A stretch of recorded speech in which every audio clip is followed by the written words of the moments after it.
pa chon pa kain pham khwa aloi puita ka don sei ngam lo ve kan chan to khwa el hi zua tel lo va shin kan mang mai tu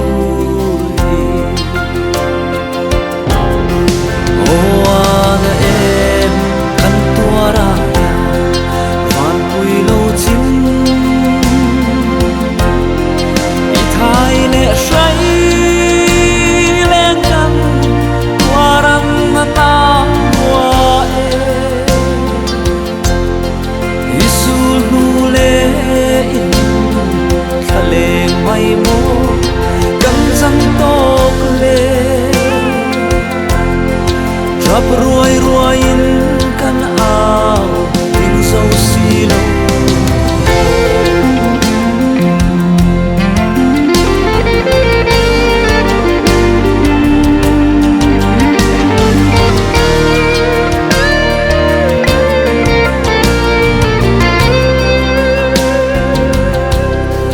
san khua lo tla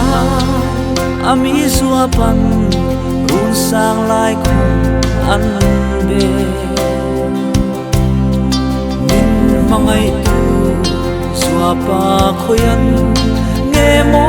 i om isal na lai kum hi trapin kan chul ruai rua ton manga dal darang ton se kanwa mange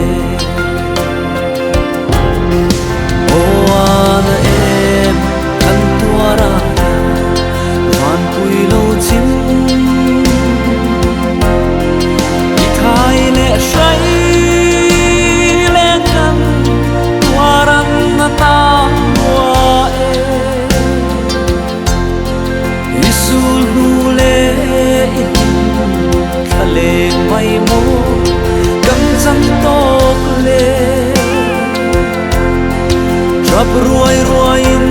kan ao ting zo silo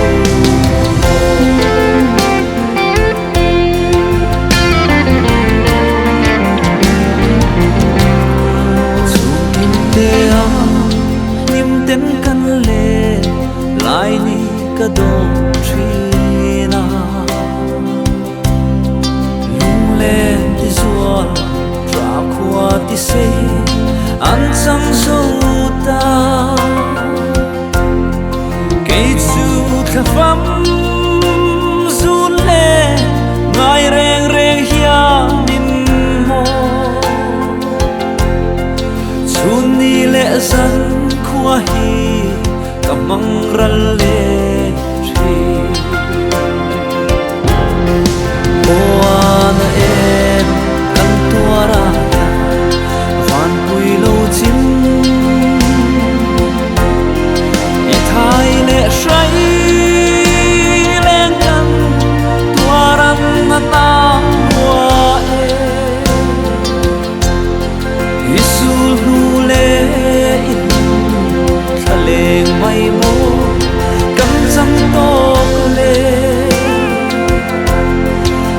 ruai ruain kan ao ting zo silo